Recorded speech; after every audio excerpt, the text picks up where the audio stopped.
देखें लेमार्कवाद,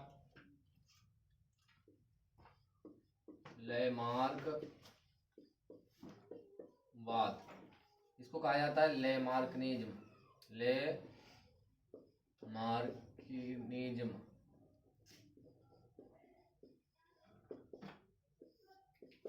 ठीक है, लेमार्कवाद पूछा जाता है। लेमार्कवाद ये ऐसे वैज्ञानिक हैं, इन्होंने बताया है कि जिन चीजों का उपयोग किया जाता है वो शेष रहती हैं और जिनका उपयोग नहीं किया जाता है वो नष्ट हो जाती हैं, चली जाती हैं। ठीक है, तो यह है लेमार्क। कौन है? लेमार्क 1809। ठीक है, इन्होंने थ्योरी दी है और उनकी किताब है फिलोसफिक जूलॉजिक। ठीक है, फिलोसफिक जूलॉजिक,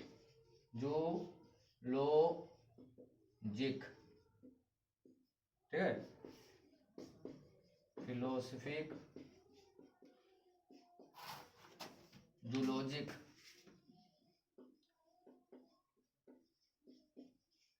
ठीक है, किताब का नाम ध्यान रखना है, इनकी है कौन सी है? Philosophic zoologic. ये लेमार्किनिज्म है, लेमार्कवाद इन्होंने दिया है। इन्होंने बताया है कि जिन चीजों का उपयोग, इसको उपयोग अनुपयोग का नियम भी कहा जाता है इनके नियम को। ठीक है, और उपार्जित लक्षणों की वंशागत, उपार्जित लक्षणों की वंशागत।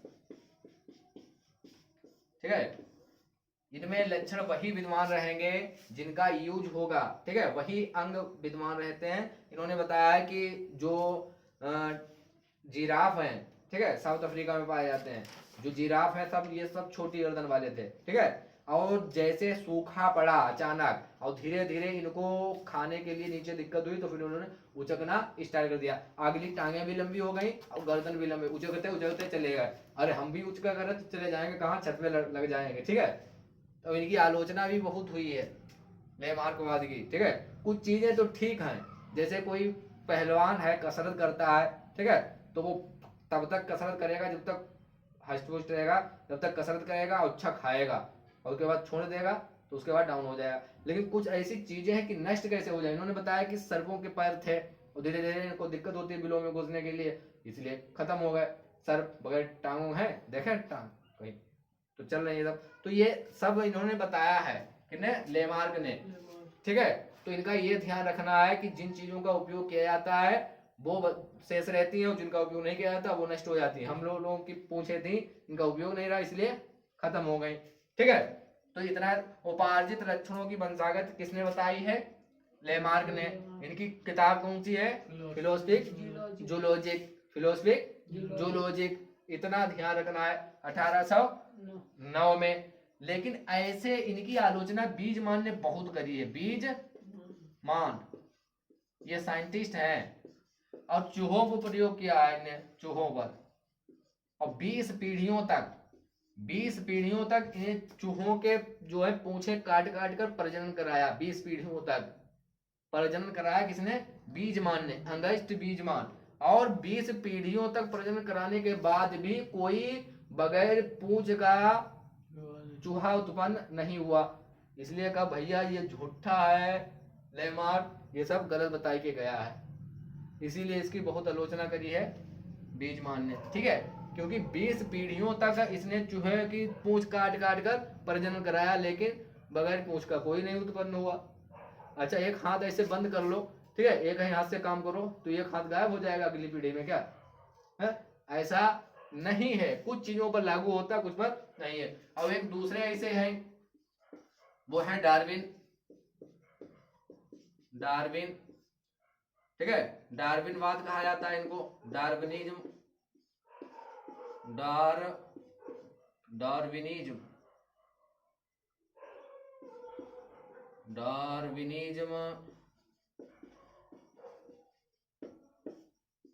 कहा जाता है इनको। ठीक है, इन्होंने जो है 1831 में बीगल नामक जहाज पर यात्रा करी है। कौन से? बीगल नामक जहाज से यात्रा करी है, भ्रमण किया है, पूरे विश्व का भ्रमण किया है। और इन्होंने बताया है कि जीवों में संतान उत्पन्न करने की अपार क्षमता होती है। इनकी पुस्तक है फिलोसफिक जूलॉजिक और इनकी पुस्तक का नाम है origin of species, origin of species.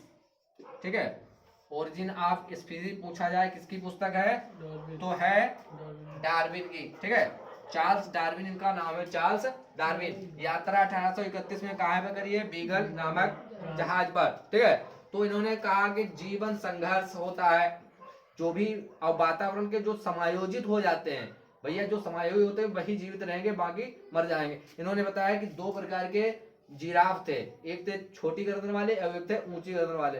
तो छोटी गर्दन वाले समायोजन नहीं बैठा पाए इसीलिए खत्म हो गए, और लंबी वाले समायोजन बैठा गए और इसीलिए जीवित हैं। ठीक है, इसीलिए जीवित हैं। तो इनमें थोड़ा ही अंतर है, इन्होंने पूरा सिस्टम बना दिया है कि जीवन संघर्ष होता है। ठीक है, वातावरण है, ये सबका प्रभाव होता है, और एक दूसरी जाति उत्पन्न हो जाती है इनके हिसाब से, डार्विनवाद के हिसाब से। ठीक है, फिर उसके बाद में देखेंगे ऑर्गन्स, होमोलोगस ऑर्गन्स, समजात अंग,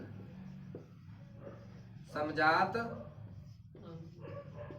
अंग, इनको कहा जाता है होमोलोगस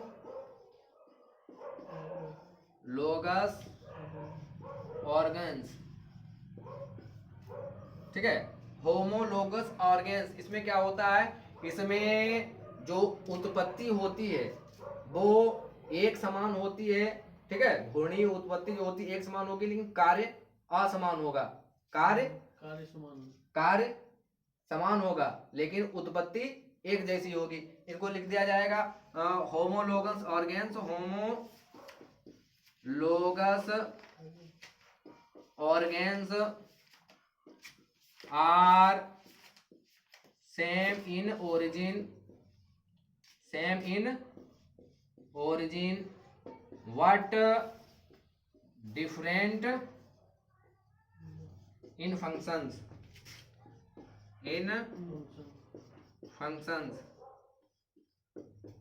ठीक है, मतलब ये इनकी उत्पत्ति जो है एक जैसी हुई है लेकिन कार्य इनके अलग अलग हैं।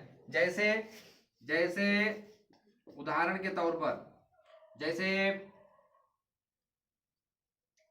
चिड़िया के पंख, ठीक है, चिड़िया के पंख, चमगादड़ के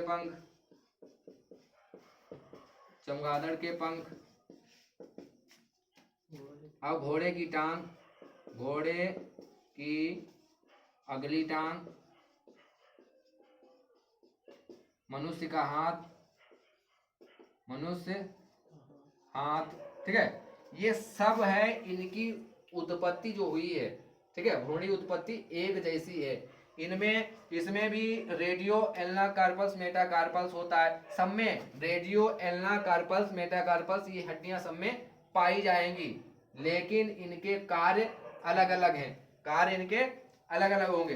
अब चिड़िया के पंख का काम है उड़ना, चमगादड़ का पंख का काम उड़ना, ठीक है, घोड़े की अगली का टांग का काम है दौड़ना, मनुष्य के हाथ का काम है वस्तु को पकड़ लेना। ठीक है, लेकिन इनकी उत्पत्ति एक जगह से हुई है क्योंकि इसमें रेडियो एल्ना कार्पस मेटाकार्पस सभी हड्डियां पाई जाती हैं। ठीक है, ऐसे एक पूछा जाता है उसमें समरूप अंग, समरूप अंग, एनालॉगस ऑर्गन्स। ठीक है, इसमें क्या लिखोगे, उल्टा कर दोगे इसमें। ठीक है, analogous organs, analogous organs are same in functions, but different in origin। ठीक है, लेकिन ये इनकी जो कार्य होंगे वो समान होंगे लेकिन उत्पत्ति अलग अलग होगी। ठीक है, जैसे कीट के पंख